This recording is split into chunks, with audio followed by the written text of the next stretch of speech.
Nggak semua kita mau berpikiran atau memandang iko-ikoyan itu sama gitu.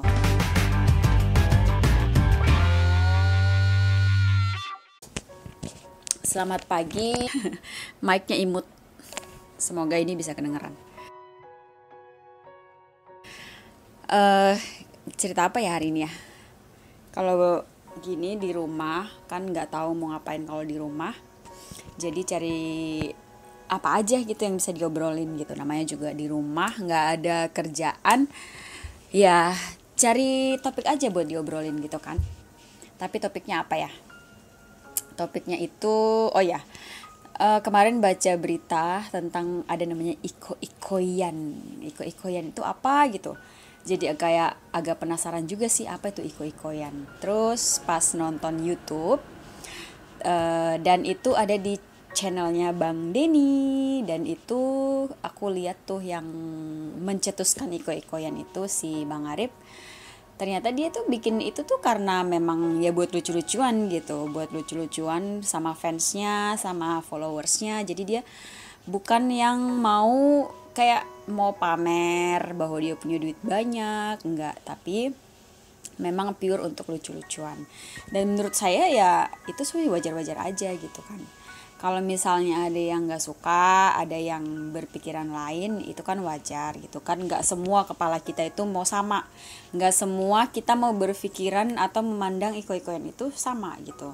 Pasti beda-beda ya. Bayangin aja kalau misalnya Tuhan menciptakan kita punya pikiran yang sama, punya jalan pikiran yang sama. Ya gak lucu aja gitu kalau misalnya kita berpikiran yang sama tentang satu hal, ataupun jalan pikiran kita sama. Ya nggak ada yang namanya A, nggak ada yang namanya B gitu di dunia ini. Semuanya pasti A, semuanya pasti B gitu. Dan nggak bakal ada yang namanya bisnis A, bisnis B. Nggak akan ada yang namanya channel A, channel B gitu, karena pikirannya sama. Jadi memang ya kita diciptakan untuk berpikiran yang berbeda, ya nggak sih? Jadi ya hargain aja kalau misalnya ada orang yang nggak suka dengan permainan tersebut, atau ada orang yang pro dengan permainan tersebut, ya kita hargain juga gitu. Tapi bukan berarti kita akan maksa seseorang untuk melakukan hal yang si A lakuin. Kita nggak akan bisa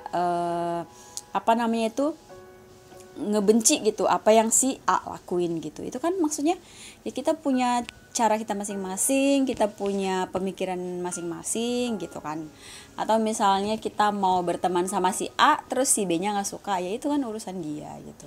Itu juga dalam hal berteman.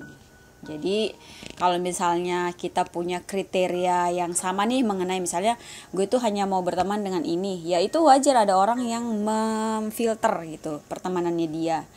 Ya untuk kepentingan pribadinya, untuk misalnya ketenangannya dia gitu kan ya, atau untuk kebahagiaannya bisa juga gitu. Jadi kita nggak bisa nyalain kalau misalnya dia mah sombong banget nggak mau temenan sama ini, nggak mau temenan sama itu. Pasti semua orang tuh punya alasan gitu untuk ngelakuin sesuatu gitu. Ini sih obrolannya kemana-mana, tapi kan memang ya channel ini kan buat ngobrol A, ngobrol B, ngobrol obrolan gue sama kamera, sama mungkin ada 1-2 orang yang nonton gitu. Apalagi kalau misalnya di rumah kan nggak ngapa-ngapain, habis sarapan, daripada main jari yang nggak jelas, main sosmed yang nggak jelas gitu, ya mendingan ngoceh aja sendiri gitu.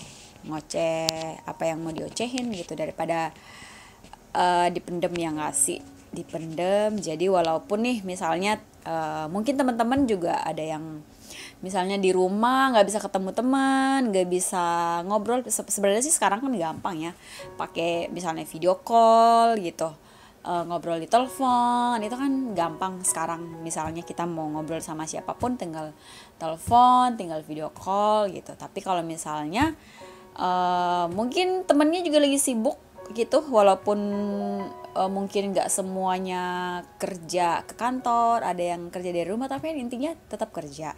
Jadi pasti sibuk, nggak bisa ngobrol lama-lama gitu. Jadi kenapa nggak cari cara sendiri untuk menceritakan atau ngobrol, ngerumpi sama diri sendiri gitu. Kayaknya sih kedengarannya aneh ya, ngerumpi sama diri sendiri.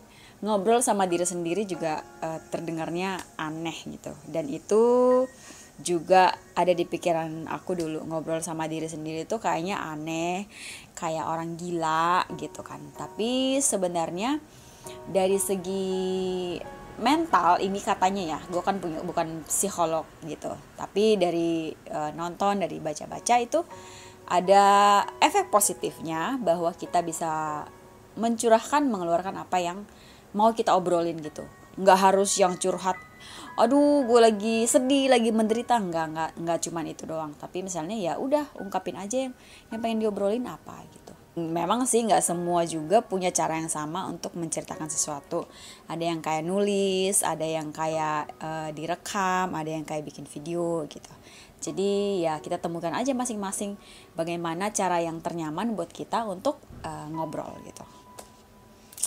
Terima kasih. Ocehan of the day selesai. Dadah.